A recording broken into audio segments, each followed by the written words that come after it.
Welcome to Everything Football and welcome to the Match Day 4 Limitless Draft video. That's what we're going to be talking about in this one.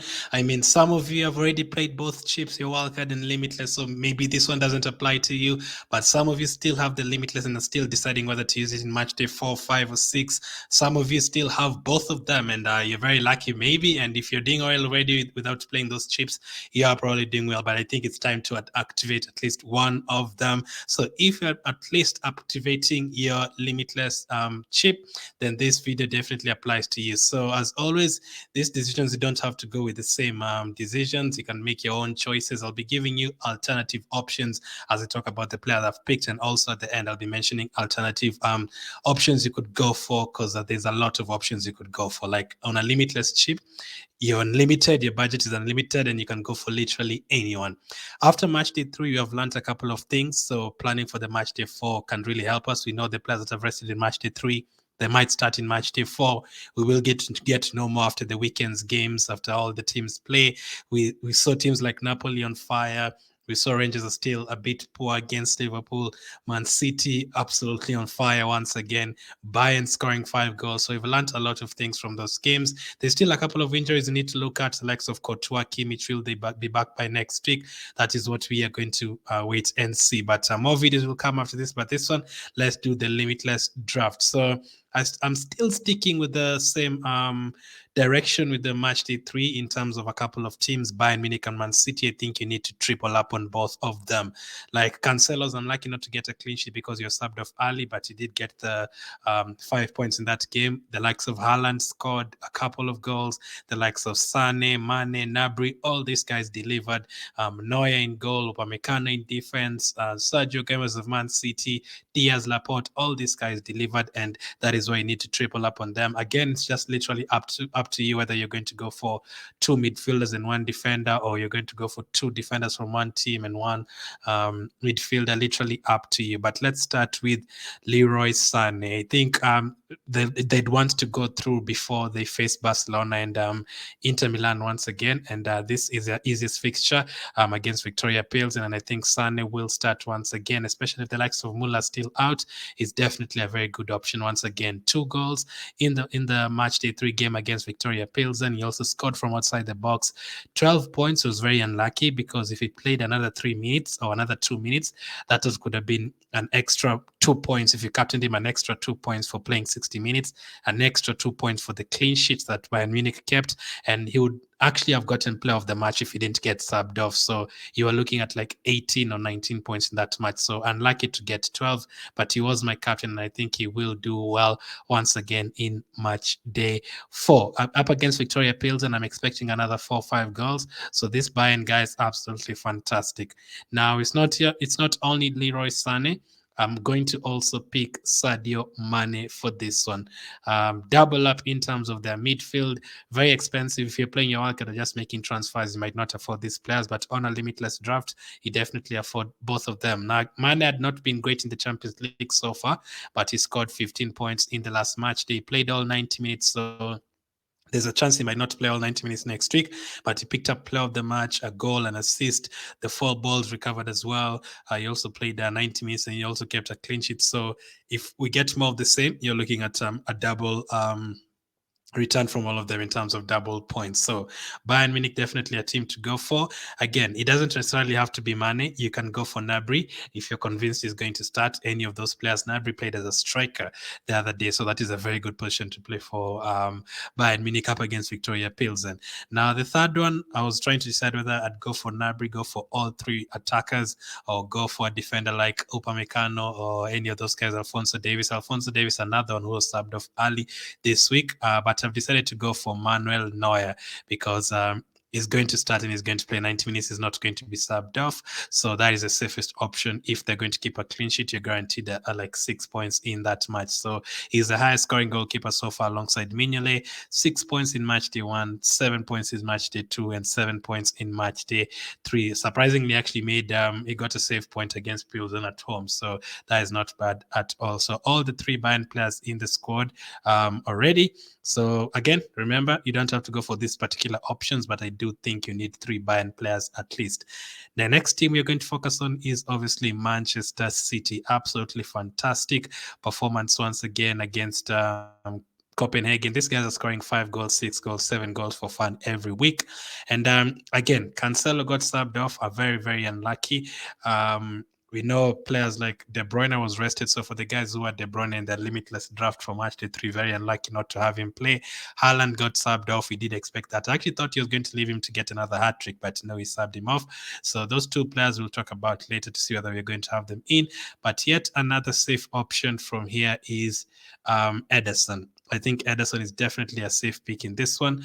And if Neuer doesn't perform well, then Ederson could probably do it. So, or whoever is going to play first, they're playing on different days. So you necessarily don't have to go for Ederson. If you feel like at least one of them will keep a clean sheet, then you don't have to go in with both of them. You can change and have one of their defenders in the squad just to maximize the potential. But I think if one of them doesn't keep a clean sheet, at least you have another one. It's the chances of both of them conceding a goal against Victoria Pilsen and Copenhagen is very minimal. So I'm almost convinced that at least one of them will keep a clean sheet there. So both of them will start. So I think that is the safest option. And then as you've noticed, I've not talked about Cancelo this time round, and that is because he got subbed off within like 56th minute against Copenhagen in the first game. And since some players will be back by next week from a couple of injuries, I think he could be the one that starts on the bench for this one or gets subbed off early once again. And I think Copenhagen being at home, they have a slight chance of scoring, a better chance of scoring than when they went away to Man City. So they had like 3 or 4 shots. I think 3 or 4 shots. Let me just see. In that game, they actually did have a couple of shots against Man City. They weren't like just terrible. A couple of shots off target, but only 1 shot saved for Ederson. So you get what I mean. Any of those 2 goalkeepers, at least one of them will keep a clean sheet. But I've gone for the goalkeepers because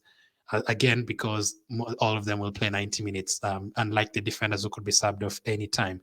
The second Man City player I've gone for is De Bruyne. He didn't start in the last match day. I think he starts in this one. You could go for players like Mahrez. You could go for players like Ford, and another one who didn't start. He might start in this one. But I think De Bruyne is a very good option for this one. I think he can get like 55 or 60 minutes, and he can do the damage in this game very, very quickly before getting subbed off. Now, the lucky thing is, you won't go through what you went through in matchday 3 because we get to see Man City's team news on that Tuesday. So basically what I mean here is whoever starts between De Bruyne and Foden needs to be in your team in that position. But for now, I'll put De Bruyne. Hopefully he starts. Even if he doesn't, you get to see the team news on Tuesday, then you can replace him with someone else from Manchester City because I think you need 3 Man City players once again. So that leaves us with one position, and that has to be Erling Haaland. Again, if he doesn't start, I think you don't need to put him. If you're on limitless cheap, you can just put in another player, another striker, whoever starts from Man City. If Haaland doesn't start, then you can go for De Bruyne, Ederson, and someone like a Mahrez or a Ford. And if they all start in midfield, then you can go for 2 midfielders instead of the striker. And then that opens up a space up front to get anyone between Benzema, Lewandowski, any of those guys that you prefer. So those are the 3 City players I've gone for: Haaland, De Bruyne, and Ederson. They can do a lot of damage. And whenever Haaland is scoring, it is De Bruyne assisting. So those are the 6 players have gone from those 2 teams. Another team that I've talked about since the beginning of the season in terms of their group being high scoring, in the last couple of game weeks they've been absolutely fantastic, is a team called Napoli. Absolutely fantastic. Like the way they're playing this season, they're top of the table in Serie A and in the Champions League. These guys have beaten AC Milan in their league. They've beaten Napoli, trashed Liverpool in the Champions League. They've trashed Ajax away by 6 goals. They're looking very, very good. All their players are performing. Like Anguissa, a massive surprise. Zielinski as well, taking penalties. Even had a couple of chances to score from penalties that he missed, so he could have had more points than this. I think he needs to be in your team. I think it's going to be another high-scoring game between them and Ajax. I'm looking at something like 4-2. Maybe not 6 goals again, but something like 4-2, and Zielinski will be involved, especially since the likes of Victor Osimhen have been injured. He's like the go-to guy alongside Politano up front. So they're looking very, very good. And Zielinski at 7.3, it might be hard for you to get him if you're playing a wildcard and you don't have enough money. But on a limitless chip, definitely you can go for him. And this time I've doubled up on them because I think that attackers are very good. Their defenders are very good in terms of recovery points. And Ajax, having lost back-to-back games, I expect them to try and attack, and that opens up more opportunities for Napoli defenders to get recovery points. And they are scoring as well. They're assisting. Mario Rui has assisted. Di Lorenzo scored. So if they can keep a clean sheet in this one, you're looking at double-figure points. Di Lorenzo also picked up man of the match, player of the match. I had him in my team and took him out in the last minute. Very, very painful. But I have gone for him not because he scored a goal. That was his first goal in like a year. So that's not the reason I'm picking him. I'm picking him because of the recovery points. And so far, he already has 27 ball recoveries in 3 matches. That is exceptional. That has earned him another 8 points. And whenever a defender picks up those kind of recovery points, they add the opportunity of him keeping getting the player of the match award. So very, very good. Eight ball recoveries in match day 2, another 7 in match day 3, and double figures in match day 1, 12 against Liverpool. So I've gone for a double up there from Napoli. Very, very good options. And so those are the 3 teams first I've talked about. Next up is Real Madrid against Shakhtar. Now they did win their game. They've won basically all of their games, not comfortably. They did win against Celtic by more than 3 goals. Against Shakhtar, they did the same as well, but just 2-1. Very, very close. So they're not really trashing teams. Even in the league, they drew with Osasuna 1-1. Should have won it 2-1 if Benzema scored the penalty. So I've only gone for one of their players. I've not gone for any of their defenders. I think Shakhtar have a very good chance of scoring in this one. I'd say 70% chance Shakhtar scoring this game. So I've gone for one of the attackers in Vinicius. So that is a midfield complete. Vinicius, I have gone for in midfield. Now, in this one, you can go for anyone you want. You can either go for Vinicius or Benzema up front, depending on who you want.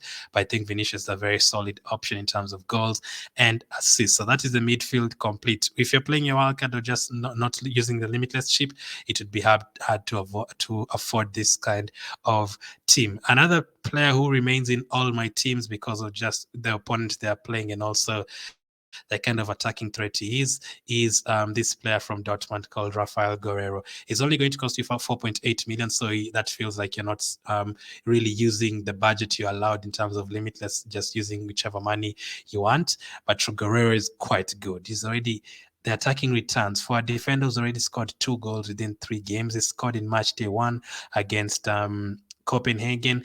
He also had 5 ball recoveries. He kept a clean sheet, and in match day 3, he also scored against Sevilla. Very good goal, and they're playing Sevilla once again.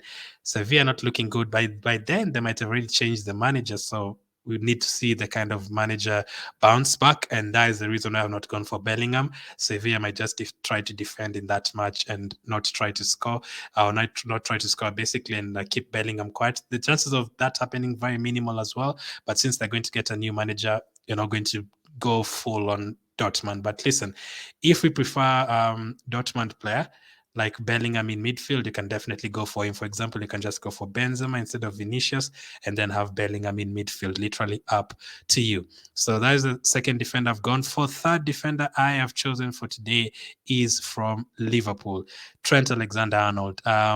A lot of people are talking badly about him. Not me. What I said is Liverpool have not looked good defensively, which is true. They've conceded a lot of goals, so I didn't really consider any Liverpool players. And Trent managed to score a free kick and also keep a clean sheet. Now, some of you say he's back, but the main reason I'm going for him against Rangers is because Rangers literally have not scored any goal in the Champions League this season. Lost to Napoli, lost to Ajax, and lost to Liverpool without scoring a goal. They will be at home this time round, so they have a better chance of scoring. But against Napoli last time, they lost 3-0. So I wouldn't really bet my money on that, but I'd rather bet my money on Trent Alexander-Arnold getting an attacking return or keeping a clean sheet in this one. So Liverpool covered there. As you noticed, we've not gone for any Liverpool attackers. So if you feel like Liverpool are going to go riot against Rangers away from home, Diaz, Salah, always good options. But the problem is I'm really trying to have a couple of Bayern Munich players against Pilsen, and obviously De Bruyne against Copenhagen. Zielinski, Napoli are looking on fire, and we are trying to get in a Real Madrid player against Shakhtar. You don't have to, so you don't have to go for Vinicius. You can decide to go for Salah in that role as well. So next up, in terms of, let's go to the forward. It is PSG. I think PSG will beat Benfica this time around at home. And as I always say, any of those forward players is okay from PSG. Like all of them, I think like Messi has double figures in terms of goals and assists. Same with Neymar and same with Mbappe. Like all of them have returned or been involved in more than 10 goals this season. 15. Neymar is like 20 and Messi is like 15 or something. Like I've already lost count because all of them have performed magnificently this season. So for PSG, it could be Neymar, Messi, or Mbappe. Literally up to you. You can choose anyone. So for now, I am going to go for Mbappe. Messi went off. I think he was like a slight knock or he was tired or something. So we are just going to pick Mbappe because last week he didn't start the game against Nice. So the others have a chance of getting subbed off, but I think Mbappe will start. So I've gone for him there against Haaland. Obviously, Neymar and Messi will start. I'm just saying in terms of getting subbed off. Any of them could be subbed off. I think Mbappe has a better chance of playing more. But literally, you can pick any of them. So this is the position. This other third position is the same position I've been saying. You can go for Benzema if you prefer. You can even go for a double up in terms of PSG. You can go for both Neymar and Mbappe or Messi and Mbappe. I think all of them will perform. All of them will return in match day 4. But I've gone for Lewandowski at home against Inter Milan. Now they lost. They've lost back-to-back games against Bayern and Inter Milan. They have to go for it at home against Inter to try and go through in this group. Basically, it's up. It's between them and Inter Milan to finish second. I think Bayern will run away with the group, and Lewandowski will definitely start, and he has a good chance to score at home. Last time at home against Pilsen, he scored a hat trick. So if you're going for him, all the best. I think he can get the same for you. And next defender, I have gone for a PSG player. Once again, Hakimi. You can call it a boring pick because I've gone for Hakimi in a lot of videos. I didn't actually pick him last time. I think I picked him last time, but I know he's not yet scored anything this season, but he's already assisted, and he had a one-on-one chance against Benfica. Should have scored from it. He was going so far forward, and I think they'll want to win this game to basically go through. If they win this one, they have a very high chance of finishing top of the table. So I think they will go with Hakimi. Hakimi was rested a couple of game weeks ago, so I think he has the better chance of starting match day 4. So I've gone for him again. It doesn't have to be Hakimi. If you feel like you prefer Real Madrid, you can go for someone like a Carvajal. If you also feel like Liverpool are going to definitely keep a clean sheet, you can also go for Van Dijk. Barcelona, Inter Milan, I tried to avoid the defenders. Reece James against AC Milan, you can also go for him, up to you. He's on fire. He was on fire against AC Milan last time. Goal, assist, and a clean sheet, and also player of the match. A banging performance, like a lot of points for Reece James, 20 in one match day. So if you prefer to go for him, you can. But I think this time AC Milan will get a goal against them. It's going to be tougher for Chelsea. And the final defender I have picked is from Tottenham at home to Frankfurt. I think it's a decent fixture. Tottenham are not conceding too many goals in the Champions League. They kept a clean sheet against Frankfurt. They kept a clean sheet against Marseille. So I have gone for Perisic. You can also get your attacking returns in terms. He takes corners, sometimes free kicks, and he bombs forward from the left side. So I've gone for Perisic as the final defender. Remember, I said any of these options could change. You don't really have to go for Guerrero of Dortmund if you don't want him. You can go for Kostic from Juventus if you prefer. You don't have to go for Di Lorenzo from Napoli. You can change to any defender from Napoli. Like all of them have gotten 20 plus ball recoveries. All the defenders, you can go for any of them. You don't have to go for Trent. You can go for Van Dijk instead. Hakimi, I feel like that's going to do well against Benfica, so I'd stick with him. Perisic, if you want Emerson, you can go for him as well. Man City doesn't have to be De Bruyne. You can go for Mahrez, whoever starts. If you prefer not to go for Ederson and you want to go for attacking players from Man City alone, you can go for De Bruyne, Mahrez, and Haaland, depending on who starts on that day. Benzema is an option instead of Lewandowski. Players like Gnabry are options instead of Mane. Gnabry is an option instead of Vinicius. Goalkeepers, you can go for Alisson instead of any of these ones. You can also go for any defender from Juventus, any of them that you prefer. So that is the team that you currently have in terms of the best Limitless team. Goalkeepers, Neuer and Ederson. Defenders, Di Lorenzo, Guerrero, Alexander-Arnold, Hakimi, and Perisic. A midfield of Sane, Mane, De Bruyne, Zielinski, and Vinicius. And then a forward line of Haaland, Mbappe, and Lewandowski. So all these players, I think they have a good chance of starting. In terms of which dates they're playing, we have 1, 2, 3, 4, 5, 6, 7 playing on the first day, and obviously the other 8 playing on the second day. So Captaincy on the first day on the 11th of October, obviously Haaland, De Bruyne, whoever starts, thinking about it. And then if they miraculously blank all of them on the second day, you could obviously go for players like Zielinski against Ajax. Sorry, Lewandowski is an option against Inter Milan. If to feel safe, obviously Sane and Mane as well. That's the safer options instead of Lewandowski, unless Lewandowski was back playing for Bayern Munich. If he was, I'm sure he'd have scored like 5 goals against Pils, and that case just crazy. So that is the team I have for match day 4 in terms of Limitless. Let me know if you agree. Let me know other options that I've left out. Remember, you are the manager of your team and not the manager of your team. You can literally go for anyone. So hit the like button if you enjoyed the video. Make sure to join the league if you haven't yet. Thanks for all the support. As always, to check out the rest of the video I'm going to do this week, the playlist was on the left side, and the moment I do the wildcard video, it will be on the right side. Thank you for watching, and I'll catch up with you on the next one.